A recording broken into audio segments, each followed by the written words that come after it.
I was probably 35 or so when a very, very wise woman told me, protect yourself.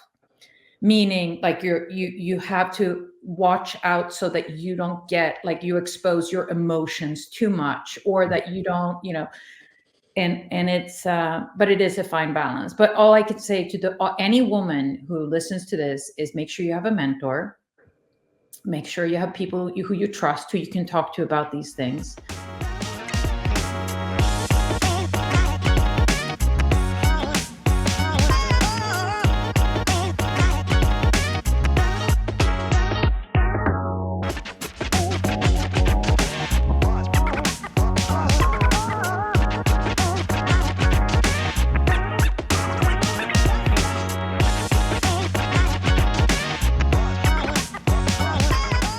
Hello, everybody. Welcome to our show. Welcome to Fearless Founders. I am super excited to have Eva with us today. I can't wait to hear from her. So, Eva, welcome. Thank you so much for having me. We're excited and we're dying to hear about your tremendous experience. So tell us what you've been up to get to this point. Do you want me to start from now, or do you want me to start from the beginning? Wherever you like. Eating is good. Sounds good. Well, sometimes I think about my parents who had careers in the same occupation or the same company, for decades and decades. And I admire that because there is still a lot that we can do to evolve while we're sticking to the same industry, and we become more of experts in certain areas. But I kind of thought that I would be the same.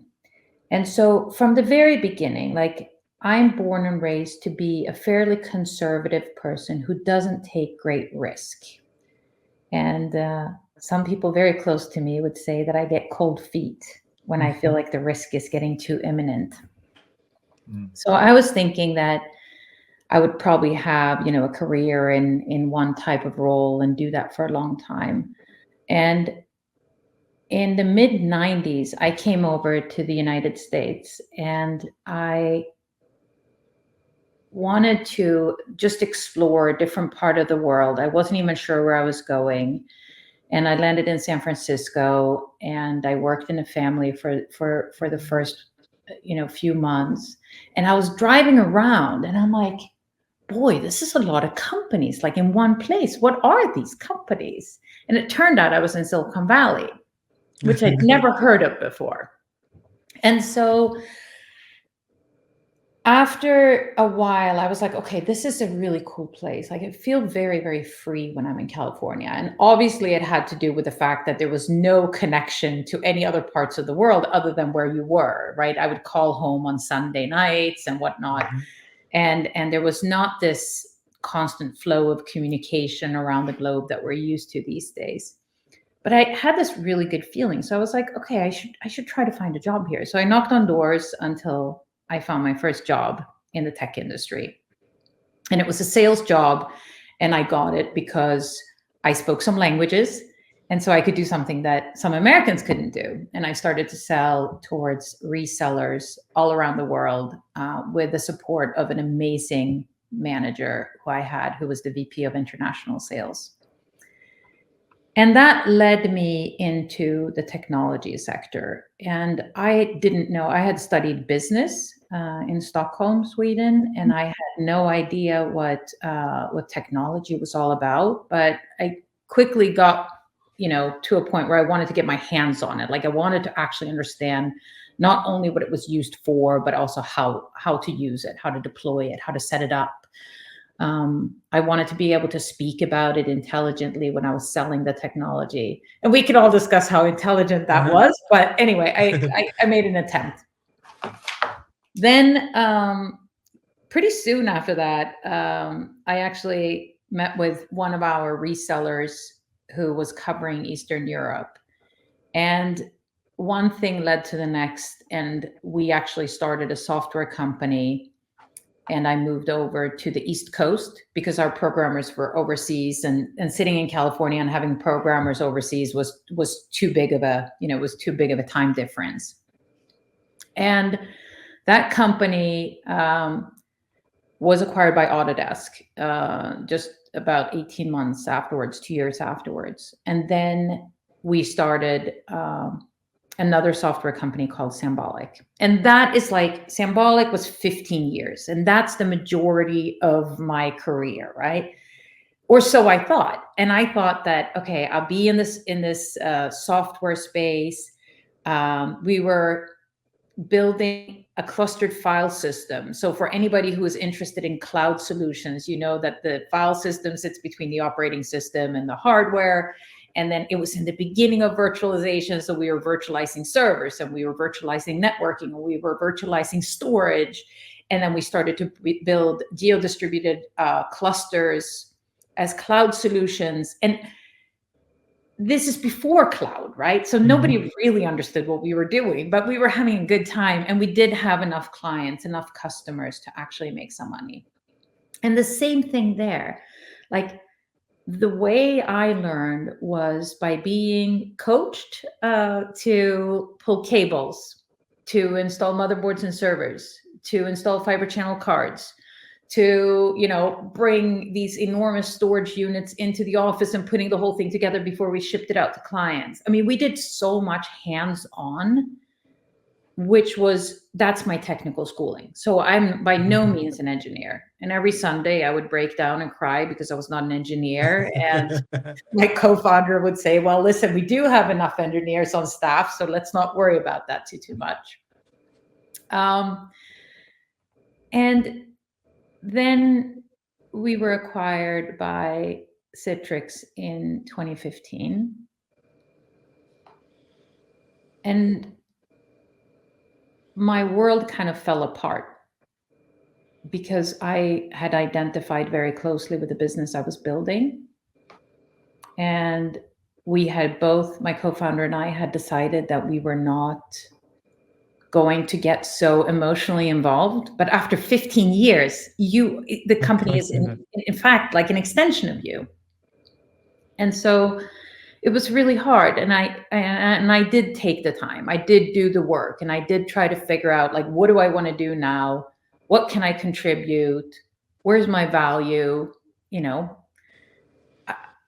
So many amazing people had supported me for 20 years. What could I do to give back, not to them, but to the next generation, right?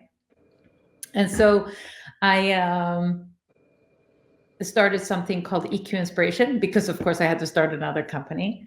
And so I started EQ Inspiration as to involve men in the conversation of how to support women better at work in the tech sector specifically. And it started as a series of events. And then I did a lot of interviews with men in tech. And I wrote a book called Women in Tech, a book for guys.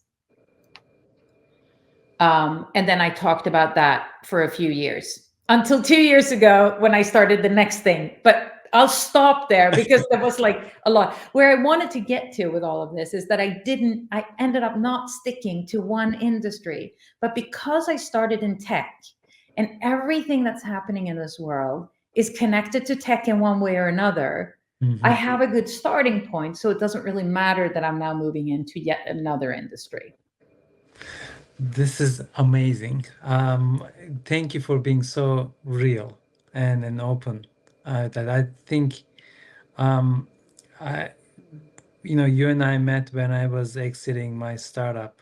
Your insights, your calmness about the whole thing, and when you shared your experience, how you went through the exercise in your mind with your feelings, it helped me a lot. So thank you publicly once again. So tell us a little bit about the helping women entrepreneurs.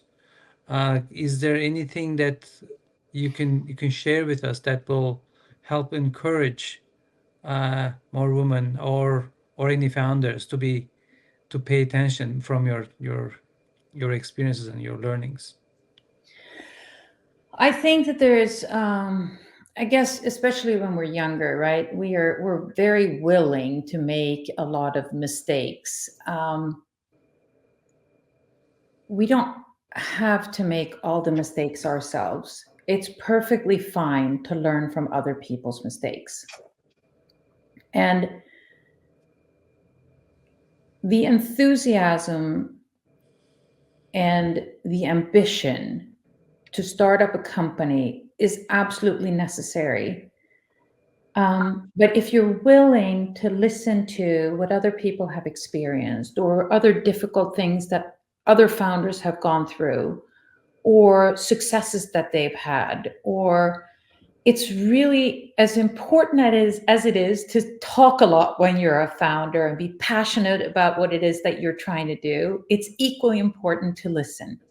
You have to listen and be ready to listen and not always think that I know best, because we are by far the first founders or innovators or entrepreneurs. This has been going on for thousands and thousands of years, right? And it is very common and normal, I think, as a founder to get very absorbed, like in your own head with your own ideas, and perhaps not being as humble as you need to be and receptive. In this company that I'm involved now, we talk very much about the importance of listening and taking criticism, even though it hurts like crazy, because the earlier on we can get our ideas and ambitions criticized, the stronger we will become, and the more we will be convinced that we're on the right path if we can break through that criticism by others. And hopefully it's constructive criticism, not just somebody who's negative, right? To then move towards a better and stronger foundation in creating something that we can build on. And when it comes to men and women, there are a lot of inherent differences between how we deal with things, how we present ourselves, what we're comfortable with, what we're not comfortable with a level of perfection that we think that we need to achieve before we're ready to talk about our concept, our idea, our product. I would say that among men, what I'm hearing more often than among women is that they develop a concept, at home in their own chambers, and they think it's the best thing since sliced bread. And then when I ask them, well, who have you spoken to about this? Who is excited together with you? They go, oh, I haven't really talked to anybody yet. and I'm so there it's like, put yourself out there early. Don't wait. There's no reason to wait. Just put yourself out early. You might be shut down and people might laugh at you, but then say instead, why are you laughing at this idea? How could I make this better? How could I present it better so that you don't react this way, for example? Or is my solution even viable? And if it's not, then let's talk about why. With women, they may very well be out there because women communicate, right? They talk to each other and they communicate and they bring their idea forward and they twist it and turn it and angles here and angles there, and they get a lot of feedback early on. But that means, and I'm generalizing, please know, I'm generalizing like crazy. But it might get delayed because they're not ready to officially commit. And it has to be, a lot of women think that things have to be perfect before they present it in an official way. And so in both of those cases, it's a question of like combining the two. Put yourself out there, talk to different people about it, see what their reaction is, but then also know that you are the driver of your own project or your own business, and you're the only one who can determine when it's time to say, okay, enough with the ideas. Now I'm going to create my PowerPoint presentation. Now I'm ready to go out and pitch it. And it may not be 100% correct, but that's okay. I can modify it and listen to what the investors are saying and what kind of feedback they're giving you, and then keep polishing, keep working at it. But don't think that it's that it has to be absolutely perfect. And please do not develop something in isolation and think that people are going to buy it. Surprise, surprise. And Eva, I love that story, the whole wind up to that. So you're helping a lot of women succeed, but particularly men help women succeed. And that's been your focus. So in this very male-dominated readership, viewers that we have, what are the advice that you've been dispensing to men so that women can succeed? I would it's a lot. I think that if I'm going to summarize it, we could put the link of the book For sure. afterwards so that people Yes. can pick it up if they want to. But to summarize things, I think it's there is a hesitancy among sometimes across genders to support each other, and maybe it's a language barrier. Maybe women are asking in a way where men don't understand the question. Maybe the way that advice is presented might be perceived as, I don't know, like not genuine or not, or come across as too like I know better than you or whatever it is. But this is, once again, you got to listen. Like if you're a man and you're seeing a woman who wants to start up, or if you're a founder and you want to get a co-founder who's a woman, well, ask her what she's looking for. Ask her how you can support her. Ask her what her strengths are. Ask her what she's concerned about. Women are just like, any person, very willing to talk about where they actually could use some support. But you can't say, oh, I'm going to support you, and then not listen to what comes next. Mm-hmm. And I think that in any and all conversations that we have, it's very easy to ask a question. So I think regardless if you're a man supporting a woman or if you're a woman supporting a man, the most important thing is, as you're asking a question, listen to what the answer is. 100% listen. Do not think about what you're going to counter with or what you're going to suggest next. Listen to what they say completely, then take a breath and then answer. Because one of the biggest problems in communication is that we are already thinking about our answer or our next question when the other person is speaking.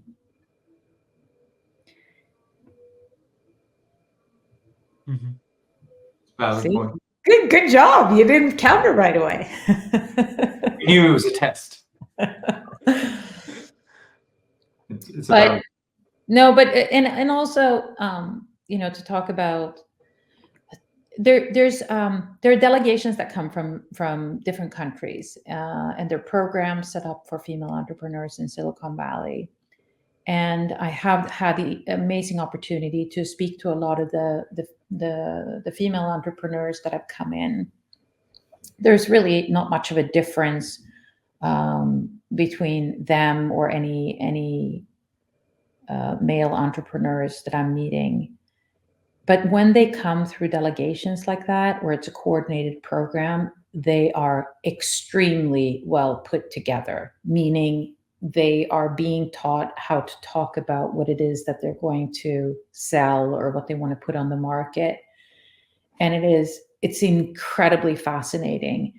I mean, when I see these younger generation women, I don't think that I was even remotely close to where they are when I started up. I mean, especially like Symbolic, that's the best example.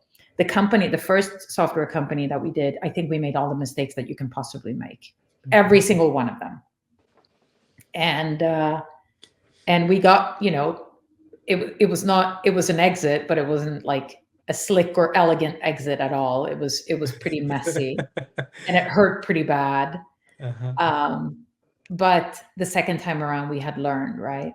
And there's some fundamentals. It doesn't matter what kind of founder you are, gender, race, whatever. It absolutely doesn't matter. Not even industry, but there's some fundamental things that you need to have in place. And I'm sure you talk about that a lot on this podcast. We brought different types of experts to talk about those. Like last week we had somebody talk about the IP and how to protect yourself on the second round or the investor raising and all that. Yeah, there's so many topics, but we pick and choose. But that the one thing you said remind me something. When I came to United States, by the way, we are all immigrants here. Interesting. One of the first books I read was Rich Dad Poor Dad. And in the book, he said, if you're going to go bankrupt, go before 33 years old. And then you can always build. Like, it was just like stuck with me. But that gave me at the time like a permission slip to go just do whatever I want. It was like, it was empowering to me. And I did that. I did get into financial problems before I started my companies, which is fine. But you're talking to so many people. Like, what is the age that you see people starting companies? Can you talk about that a little bit? Like, Yeah, I remember. yeah. And it's interesting. I mean, this, the age thing is really fascinating, because it's like when I said, oh, I thought I was going to work in the same industry or the same job my whole career, and I and then didn't even fantasize about like now being on my actual third career, which is amazing. I think, when you're in your 20s or maybe in your 30s and you're starting up, you're not even really thinking about that. I mean, you're very much here and now, and it never occurs to you that there are founders who are over 50. And as I'm looking around, and especially at my networks of women who are sick and tired of corporate, sick and tired of potential sexism or gender Inequality. inequalities, or just the way they've been treated and things like that have happened to them, or they just want to change their lifestyle. It's amazing when people get to the point where they're like, okay, how can I make a difference in the world? Where is it that I can contribute? It's not just starting up because I think I have a great idea. And the idea might have a function, or it might have, be a service, or it might be something very, very cool. But for those who have worked in the corporate world for 20, 30 years, they may very well wake up one day and say, I want to contribute more. I want to do something for the people or for the planet or what have you. And there are a lot of women that break out and become consultants or start their own small businesses. And that's not to be frowned upon. We really need that. I mean, the economy needs that. But I'm also seeing now, as I'm entering this third space, that there are several and a lot of founders that are both in their 50s and their 60s. They come with a wealth of knowledge. Maybe they haven't started up before from scratch. Maybe they've been part of other companies' operations, but they have a wealth of knowledge. And the one thing that I think about being at it again is to surround myself with people who are 10 or 20 years younger than I am. And that's really important, because the dynamic between being somebody who has done it before and combining that with their enthusiasm and their eagerness and knowing what to take in from all of that. And especially if it's a new technology that I'm not familiar with, having people who are educating me on that and having the patience with me is really amazing. So I don't think it matters so much how old we are when we start up, but if you're very young as a founder, you probably want to have an advisor or two who've done it before. Like I said, on this theme of listening, right? having an advisor or two who are 10 years older than you are, who are twice your age, because they can bring so much value and so much clarity of situations because they've lived it before, they've done it before, whereas you haven't. So it's always one of the components, and I'm sure you've talked about this on your show, is the dynamic of the team. Create as much dynamic as possible. And sometimes that is not visible.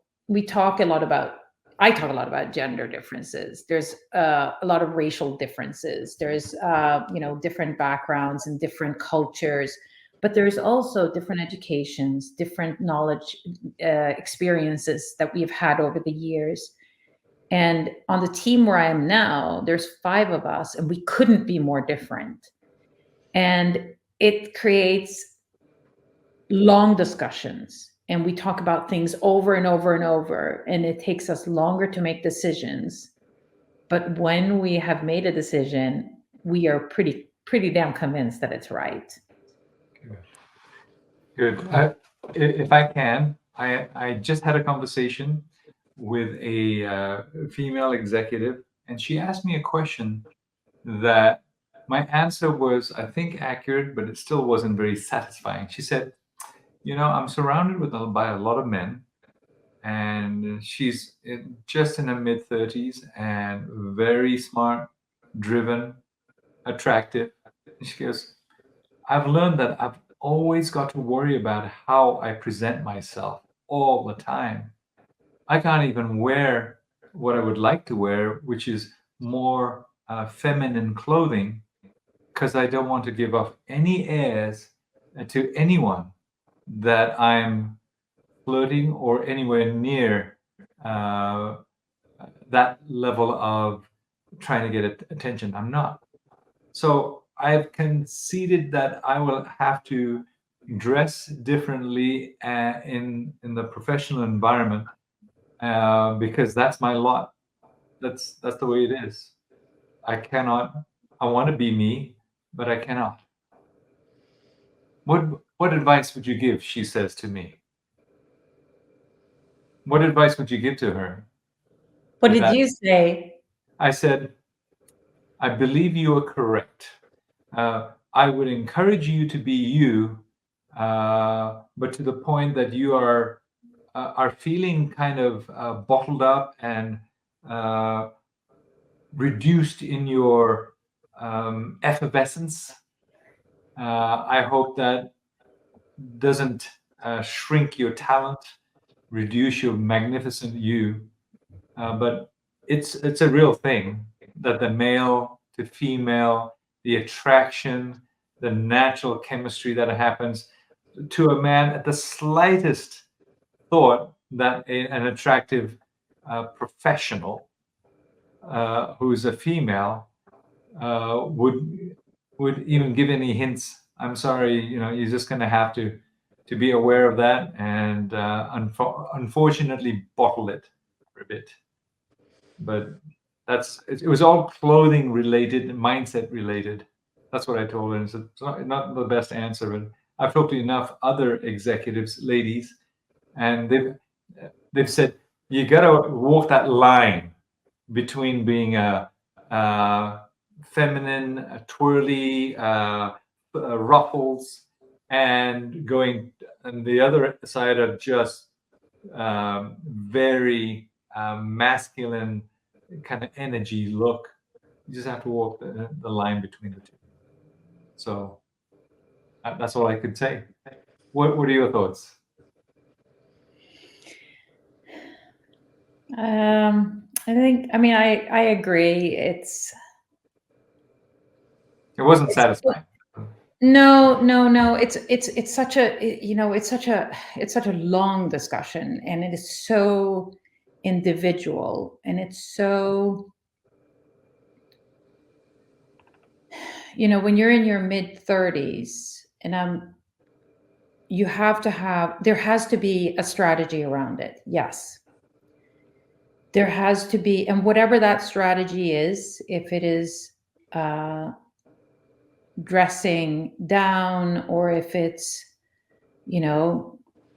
dressing more manly, if it's using a deeper voice, if it is not being as sparkling and funny as you are at home.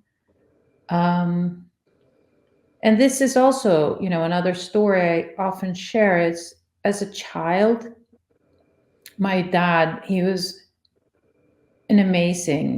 still an amazing guy, very loving, very caring, very generous, very, hugging us a lot and playing with us and things like that.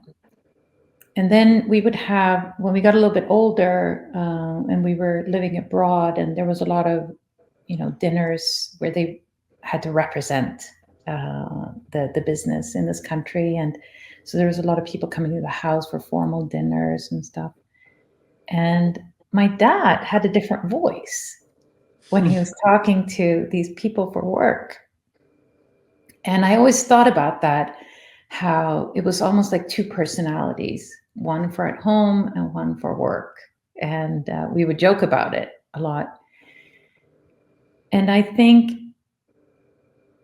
for a long part of my, especially all those symbolic years, yes, there was definitely two parts of me. I used to call myself a hippie in disguise because I never got to be a hippie at work. I was always dressed up and just so, and the skirt needed to be just so long and the heels just so high. And it was very precise, right? But that said, it doesn't really matter how much you protect yourself. There are always people who are going to get under your skin or under your shell. And it's so important, but it doesn't really matter like what gender we are, what situation, any power imbalance, we have to protect ourselves. And that comes at a very high cost sometimes. But I don't think that there is one right or wrong answer. Every person and every woman will have to do it in the way that they think is best. I do think that it helps, like you're saying, to talk about it. I never talked about it with anybody because it wasn't the topic of conversation 15 years ago. And the only thing I can say to all the women who are very uncomfortable in that room that's filled with men, it gets better. It gets better. It's really cool, but it does get better. And a very personal story is, I was pregnant with my third child, and we had a conference room that was a little too close, too small when we were like more than 8 people. And so when I was pregnant, I was very sensitive to hormones and obviously producing a lot of my own. So when we would have meetings that were more than, 6 or 8 people, I would have them move the conference table out into the main room so we can have our meetings out there instead, because I could not be closed in a room with so many men at the same time. True story. Yes. I don't know. I mean, maybe it's like some sort of protective hormones. I have no idea, but it didn't work. I couldn't do it. I love that. That's so true. My wife loves horses. And the moment she was pregnant, she wouldn't get within 50 feet of them. Yeah. I said, I thought you loved me not knowing. You love the horses. Come on, let's go. No. So I don't know. I mean, it's different, but that's the thing. There's not one answer. I think we just have to remember to protect ourselves. And I was told, I was probably 35 or so when a very, very wise woman told me, protect yourself. Meaning like you have to watch out so that you don't get, like, you expose your emotions too much, or that you don't, and it's but it is a fine balance. But all I could say to any woman who listens to this is make sure you have a mentor, make sure you have people who you trust, who you can talk to about these things. Ask other women what they're doing and how they have dealt with these situations. And then make sure you have an ally or two in the room, because there are very good men around you, and you just need to know who is your ally. And any comment or anything that makes you feel uncomfortable pops up, you look at your ally, and if you're not comfortable speaking up for yourself, you make sure that that man says something. Cool. Great advice. Wise. Yeah. Cool. So, changing topics a little bit. I know you are embarking on a new journey. You can talk about that as much as you want, but in my mind, the question I'm trying to figure out is, over the years, what have you developed in your mind, like the successful or entrepreneurs that are going to make a difference? You obviously partnering with so many of them. Do you have any ideas, like what are the DNAs that you see those founders that's going to impact their environment? What are the characteristics? Well, I think that the people who are who understand already from the beginning, this is not something that you go at alone. You should be a team player to be successful. You don't want to start up and run something by yourself because you get burnt out really, really quickly. And, not all startups run for 15 years like we did with Sambolic, but it's a question of give and take, and you will have, bad days and bad weeks or bad months or bad quarters or even bad years when you're not feeling great or you're not up to the task 100%. And your co-founder or co-founders need to be the ones that are there to support you and vice versa. So being a team player is really important. The second thing is you have to learn how to deal with when you get you need to learn how to deal with just negative comments and letdowns and what we call failures. As much as you need to start to manage your emotions when things go really, really well. And so it's almost, it's like a roller coaster. Every entrepreneur who listens to the show knows that your day to day and week to week is like a total roller coaster. Yeah. You'll be up and then your next 2 days, you're like at the bottom of it. And then you get a good email or a customer says, yes, we're going to buy, or you get like some little inkling of hope and you're up on top Yeah. again. And then and then you go down again. So that is emotionally extremely draining. And the first 2 years, you might be okay, but you have to find a way. And I mean, people who know me and listen to this, they're going to be like, yeah, right. You know how to do this. I don't know how to do it. I'm still working at it. But it's really a question of finding a balance between those two and not allowing negative or positive things affect you too much, but to try to keep an even keel, right? Yeah. But it's also like, I started using my own motto probably, I don't know, 10, 12 years ago, was to find, my motto was maintenance and continuity. And that's like a mantra almost, maintenance and continuity. And what do I mean by that? It's like, I have to maintain myself continuously. And how do I do that? I have to find stability in my mental health and my physical health. It is, and I have to do it to a point where I can maintain it day after day, week after week, month after month, to actually not crash and to not get these spikes and lows. And people who are bipolar or anything like that, they will have to take medicine. An entrepreneur is typically not far away from that, but may very well be able to manage it through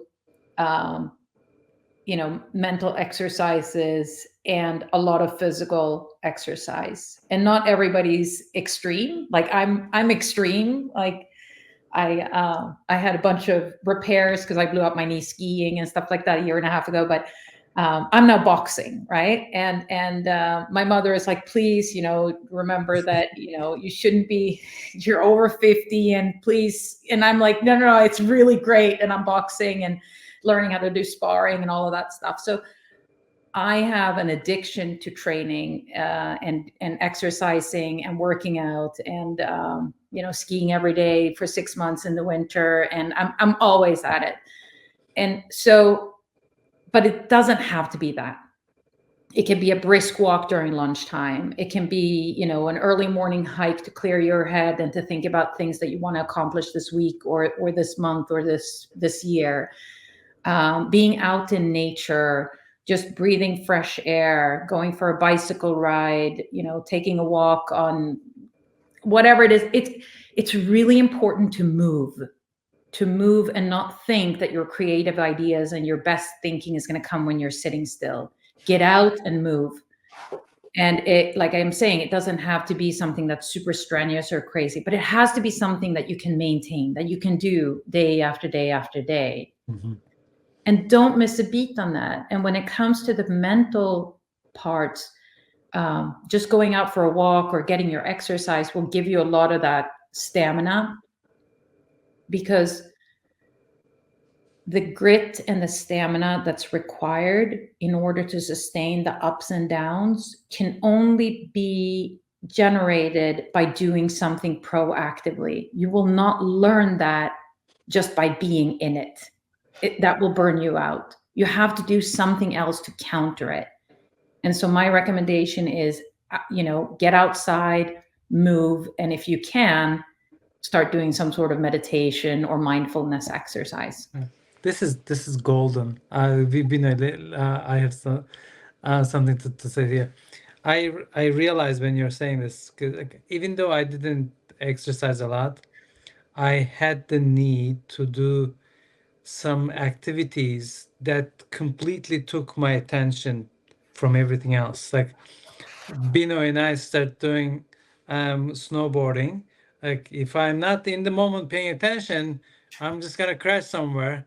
And then I got this one wheel device going on the dirt bike trails with it full force, because if I'm not paying attention, I'm gonna break some bones.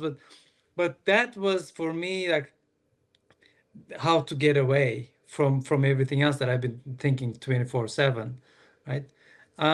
So I can relate to the things you're saying. One comment to the entrepreneurs. This is something Bino actually taught me. When you're talking about those roller coasters, like ups and downs, in the early days, I would just go down, like something negative happened. I'm feeling really bad about this mistake, or customer dropped, like they're not renewing anymore. Some mistake. I couldn't get out of it for a couple of weeks. Even if I had good news, I couldn't get out of it. So Binoy taught me, first recognize that you're like, how long you're there, and how long it's taking. And then I start to go to the next step. Okay, if it's taking 2 weeks, can we make it 1 week now? Can we make it 3 days now? 1 day, 15 minutes, and then snap out. So I hope, like, people there, that this is a common thing for us. We are in the business of roller coasters. We're gonna have good news, bad news, but trying to stay in the moment, not in the past. Why that happened? Why did I make that mistake? And going over doesn't help anybody. Just recognize that. Try to, use the tools you have to switch back up. Hopefully, people can do that. No, I like that. And so how long does it take you now? Last week it was 1.5 days, but most of the time it was 15 minutes, half an hour. But last week was a hard one for me, so it took a day and a half. Yeah. That's good. Keep at it. Yeah, working on it. Hey, Eva, you said maintenance and something else with an M. Continuity. I was able to contribute. Yeah, because you have to be able to continuously do it, right? Maintain your body and your mind. Take care of yourself first and foremost. Say no when you can say no. Keep an open mind and keep listening, right? Those are all, and it sounds so easy, but we forget. But I think that might be the formula for grit, because Yeah, maybe. without those things, right, you cannot have a longevity on the grit comes from doing it for a long time. Remember, Bino, there was the happiness formula. So maybe Eva's is the grit formula. It is indeed. I It is have a indeed. happiness formula too. You do? What is it? Oh, it's gratitude. Ah, Yeah, It's gratitude. nice, it is. nice. Remembering every day to even say it out loud what you're grateful for, and then you realize, it's pretty amazing. It's pretty Yeah. amazing. Even when and the thing is that I remember saying, like, when things were totally horrible and we didn't have any money and we couldn't pay full salaries and the market was crashed and all of these different things, there's a few things to be said here. So one is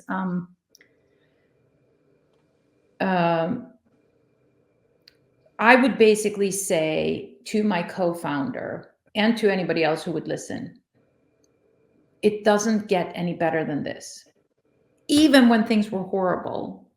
And that is such a strange statement, but I would literally say it every day. It doesn't get any better than this, because from where we are, and given all the circumstances and everything that's going on around us, could we be in a better place? We have our health, we have each other, we have children, we have employees who are loyal. Like, what more can we wish for given all the circumstances around? It doesn't get any better than this. And that got us through like a lot of really, really hard times. The other thing that's very important, and that goes back to these walks and reflection and giving yourself a little bit of time to breathe, is I would literally sit down. Like from the beginning, it was maybe just once a year, and then it was more frequently than that, asking myself, is this where I want to be? Is this where I want to work? Is this the situation I want to be in? I would go as far as saying, is this the man I want to be married to? Are these the kids I want to live with? Is this the house I want to be in? I mean, but the thing is, by doing that and answering yes, yes, yes, I gave myself the control. I was in charge, and I had very, very consciously made a decision to be there. And therefore, it was my responsibility to make the best out of that situation. Well said. Well said. Couldn't agree with you more. After all of the crashes and burns I've gone through, I would always come to Angela still loves me, right? And nowadays, when people say, so you've done all of these businesses, what are you most proud of? I don't even blink. I say, my children. My children, I am so proud of them. That's my best creative outcome from all of these businesses. And that grounding is not just a control recalibration, but it's a level of truly valuing what's important. Because you go borrow some more money, find another way to defer payroll, come up with a new product, but you can't replace those others. And we become so enamored, and our identity is linked to that, the very success of how we perceive, not even the actual reality, how we perceived, that we get all tied up in a knot. Yeah. Really, the most important thing is she still loves me, still hanging with me through all this crap. And she doesn't put up much fuss. I'm the one who's the fuss pot. I'm the drama queen. I'm the one making this a big issue. So thank you for grounding on the same value. It's gratitude. Anxiety and gratitude cannot live in the same spot. Right. So, This is the recipe for unknotting yourself. yeah.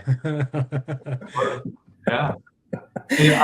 Yeah, one time I had severe knots back here that I went to the most fiendish masseuse people out there, and it was so painful. Couldn't get out, I couldn't get rid of it. Then all it took was one day I said, "Enough of this. We're going to take a family trip down to Orange County. We're going to go through Vegas. We're going to stop over in Vegas, and in this place, in this Vegas area, there was a table tennis table. Ike's gonna love this one. And in the table tennis arena, I've trained all my kids on it. And so we had doubles against doubles, and we were shouting and shrieking. On our way down to Orange County, we stepped overnight. We were so loud that the people came and closed the doors and whatever. We were just having a blast. And then overnight, and as we're going down to Orange County, I realized my knots have already disappeared. Yeah. After months of paying so many bucks, they just disappeared. All it took was a little laughter and hanging out with your kids for long enough, right? That's right. Yeah. Dissolved. And I think that's come out to be the theme of this talk today, our discussion. It's almost like, how do we manage through the tribulations and the trials and the ups and downs? And your advice just hit home. And by the way, the formula that Ike's talking about, based on a great book called Solve for Happy, was that happiness is inversely proportional to the gap between reality and your expectation of it. Yeah. No, for sure. Got it. Eva, Yeah. thank you so much for joining us. It was wonderful. I'm going to cherish this, and I hope many of our listeners hear it. So thank you for being here with us. Thank you for having me. It's been a pleasure. Hey, I've got a page and a half of notes. You saw me put it down, Eva. Fabulous. You're a wonderful person. You've got a great smile, and congrats on going through all of that and being a mother. Here we are thinking, oh, this is tough. And there you are, shouldering all of that with this beautiful smile. Yeah. I'm in awe. Respect. Oh, Thank yeah. you. That's great. Congrats. Okay, everyone. For our listeners and watchers, thank you for being with us. See you on the next episode.